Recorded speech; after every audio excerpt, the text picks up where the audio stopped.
ఎంత ఉందా? ఒకళ్ళకన్నా ఆలోచన ఉందా నా గురించి? ఎవరికీ చింత లేదు, ఎవరికీ పట్టను. ఎందుకు బతుకుతున్నానో చావన్నా రావట్లేదు. అబ్బో, అబద్ధాలు ఆడకుండా చెప్ప. ఇప్పుడు మనకి క్లారిటీ ఇస్తున్నాడు దేవుడు తన వాక్యంలో. ఏమని? నీ ఇంటి వాళ్ళు నీ గురించి చింతించకపోయినా, నీ గురించి ఆలోచించకపోయినా, నిన్ను కన్నవాళ్ళు, కట్టుకున్న వాళ్ళు, నువ్వు కన్నవాళ్ళు, నీ తోడబుట్టిన వాళ్ళు, నీ బంధుజనులు, నీ స్వజనులు, నువ్వు ఆత్మీయులు అనుకున్న వాళ్ళు, నీ సంఘపు వారు, నీ విశ్వాసులు, లేకపోతే నీ సేవకుడు,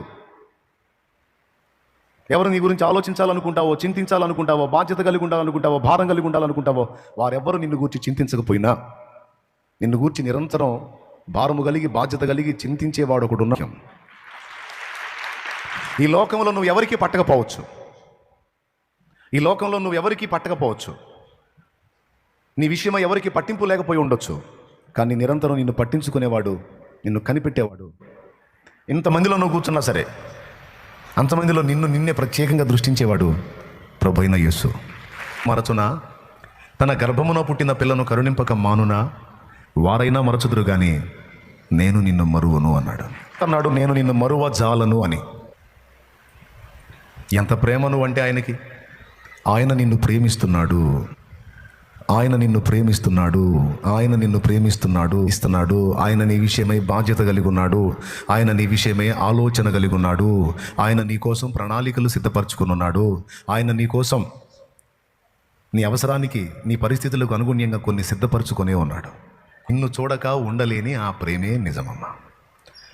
మనిషి సైకాలజీ చెప్పనా? మన కోసం కాచుకుని ఎదురు చూసే ఆయన కోసం పరితపించదు మన మనసు.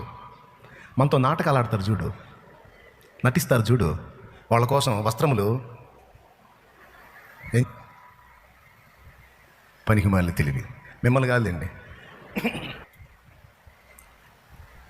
గుర్తుపెట్టుకోండి. ఎందుకు ఈ మాటలు చెప్తున్నానంటే, ఇదంతా లోకస్తులకు లేదు, ఇవన్నీ లేదు కాబట్టే, ఈ నిరీక్షణ వాళ్ళకి లేదు కాబట్టే ఆత్మహత్యలు చేసుకొని చచ్చిపోతున్నారండి.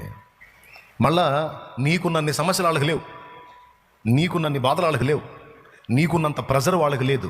ఎంతుండి కూడా నువ్వు ప్రశాంతంగా ఆదివారం రాగానే శుభ్రంగా తలంటూ స్నానం చేసి ఆ బైబిల్ తీసుకొని, ఏది 24 నెత్తిన పెట్టుకొని, కూడా 24 సమస్యలను నెత్తిన పెట్టుకొని నెక్స్ట్ అడిగేంటో అర్థం కాక జీవితం శూన్యమయ్యి, ప్రతికూల పరిస్థితులు చుట్టుముట్టి కూడా, ఇంత ఆందోళన గందరగోళం నెత్తి నిండా కలిగి ఉండి కూడా నువ్వు ఆనందంగా పరిశుద్ధ గ్రంథాన్ని చేత పట్టుకొని ఎంత సంతోషంగా, అమ్మో టైం అవుతుంది, అసలు నీ ముఖంలో ఆందోళన, అమ్మో దేవుని సన్నిధి, ఒక రకమైన ఆనందం.